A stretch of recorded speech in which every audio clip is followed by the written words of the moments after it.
Thank you for joining me on the Just Eat Intermittent Fasting discussion. And today I would like to share with you a paragraph on chapter 1 under emotions and their effects on eating habits.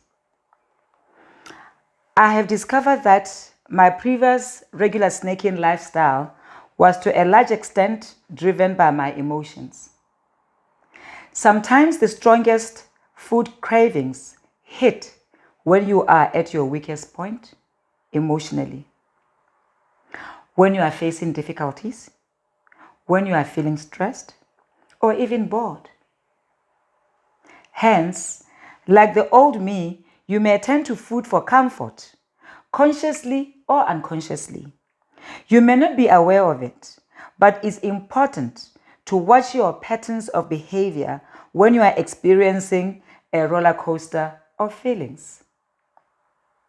Expressions such as, I wish I could have a chocolate, I feel like having a glass of wine, or I could finish a tub of ice cream could simply indicate that the driving force for those cravings is basically caused by that emotion which you are trying to suppress as opposed to the physical hunger. This kind of eating is called emotional eating. How many of us are emotional eaters? How many of us eat because we are bored? Eat because we are angry? Eat because we are experiencing a challenging situation? That is what I used to do. Before I discovered intermittent fasting in 2017, I can attest to the fact that I was an emotional eater.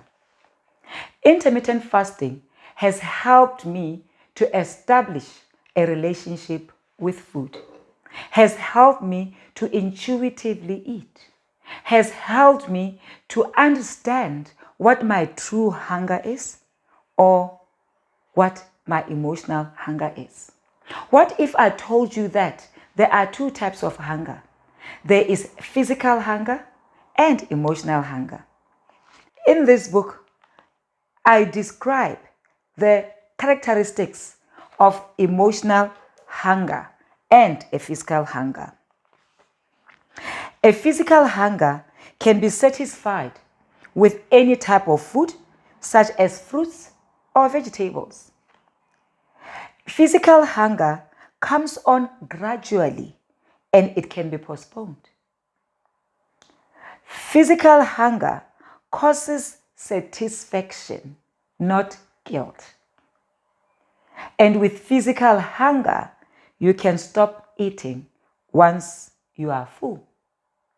On the contrary, when we are now talking about emotional hunger, it causes specific cravings. Do you see sometimes having cravings for sweets, pizza, chocolate, ice cream? If you are having cravings, that's not physical hunger, it's emotional hunger. Again, here I said, emotional hunger comes suddenly and is urgent. You feel like you cannot control it. And with emotional hunger, once you have eaten that thing that you are craving, it leaves you feeling guilty and cross with yourself.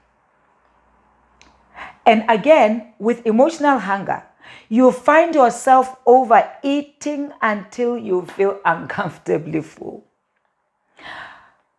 How can you identify your emotional eating triggers? There are many things that you need to be aware of, because if you are not aware of these things, you might always think that you are hungry, whereas you are not really hungry. Maybe you are stressed. Maybe you need to stuff your emotions.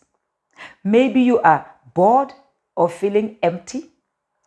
Maybe you've got childhood habits. Maybe you are having social influences. So I've actually explained this in detail. All this is found in chapter 1 of Just Eat Intermittent Fasting Lifestyle. where I'm basically drilling down on the relationship between our emotions and our eating habits. If you haven't done so, you'll do well to read this chapter because it is going to help you understand why you do things the way you do. If you are not sure whether you are an emotional eater or not, please click the link below so that you can do the free emotional eating assessment, where it's going to increase your awareness as to why you eat, as to why you reach for food when you are not necessarily hungry. So this is what you can expect on chapter 1 of the Just Eat Intermittent Fasting Lifestyle book. If you want to get a copy, click the link below where I've put in a link of an ebook. You can download this book anywhere you are in the world so that you can catch up with our weekly discussions on the snippets, on the gems, on the beautiful things that I have covered in this book. Thank you for watching, and please share this video with friends. Again, remember, our goal is to help one person, one day at a time.